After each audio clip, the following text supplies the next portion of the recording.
Dès qu'une personne, un groupe est confronté à un conflit, il y a des modes, je dirais, naturels de résolution. Les modes naturels, c'est par exemple, on le voit chez les animaux, hein, quand un animal plus fort attaque un plus faible, le plus faible, il va courir, il va s'en aller, c'est l'évitement.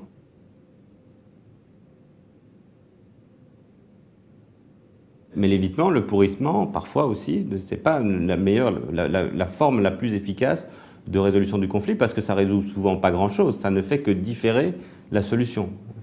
Un autre mode naturel de résolution de conflit, c'est la loi du plus fort. Et ça, c'est l'animal plus puissant qui l'emporte sur l'animal le plus faible. Alors, l'animal le plus puissant, ça peut être une majorité forte au Parlement, majorité des actionnaires, ça peut être aussi la décision pour une autorité de fermer une usine, parfois aussi parce qu'il y a un rapport de force favorable d'aller à la grève et de mettre la pression sur le management. Donc, ce sont des modes naturels de résolution des conflits. J'ai presque envie de dire que par rapport à ces modes naturels, il y a un mode culturel de résolution des conflits, c'est-à-dire qui est proprement humain. Machiavel disait, au fond, on peut faire la bête, mais on peut aussi essayer de faire autre chose que la bête.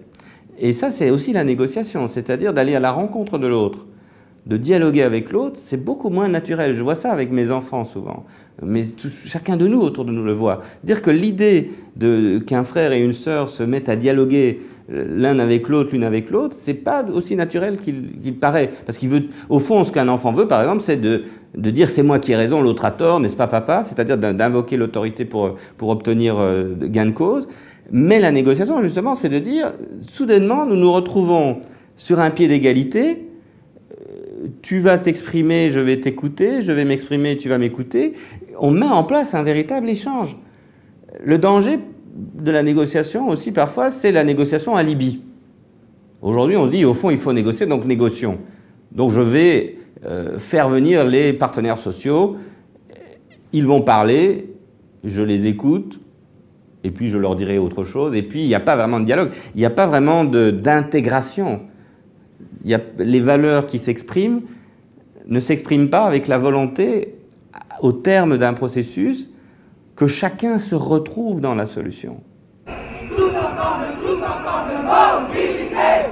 Tous ensemble, mobilisés! Marne-la-Vallée! Allez, Marne-la-Vallée, on fait du bruit!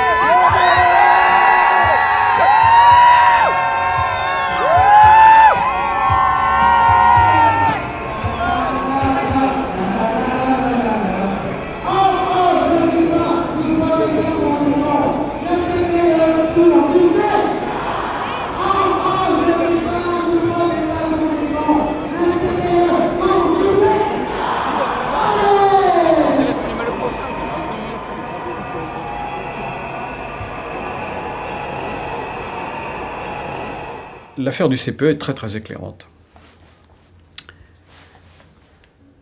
On a économisé le temps du diagnostic. On a économisé le temps de la construction d'une solution. On a économisé le temps de la confrontation entre la solution proposée et les situations auxquelles les salariés étaient confrontés. Le résultat au bout, c'est 3 mois de conflit, et les gens qui ont pris la décision disqualifiés. Aujourd'hui, et moi je le vois aussi dans beaucoup d'endroits, quand on est consulté dans les ministères, si vous voulez, c'est sur la forme. Moi j'ai accompagné plusieurs fois Bernard Thibault chez Villepin. Chacun est dans son rôle. Le Premier ministre qui nous lit un truc et qui cherche pas du tout à amener, à faire évoluer un texte ou même à nous entendre alors qu'on était en face et qu'on était en train de lui apporter un certain nombre de propositions, c'était sur la sécurisation des parcours professionnels. Et il l'avait dit publiquement, je vais recevoir personnellement toutes les organisations syndicales pour faire un point sur tel et tel sujet. Et là, il lit un truc où il annonce toutes les mesures qu'il a fait sur les 6 derniers mois. Ou c'était sur les 6 dernières semaines du moins.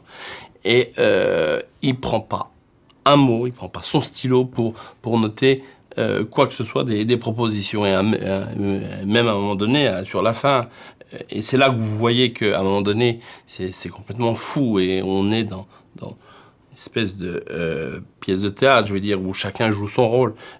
Bernard lui dit attendez, monsieur le Premier ministre, de la manière que vous nous avez traités, je vais être un peu dur vis-à-vis de la presse. Et en essayant, du moins, de lui faire comprendre, de faire comprendre au Premier ministre que c'était pas correct et que c'était pas ni une négociation ni une concertation. Il était en train de faire autre chose. C'était presque mal poli. Et la seule réponse qu'il a apportée, mais chacun joue son rôle. Dites ce que vous avez à dire, je dirai ce que j'ai à dire.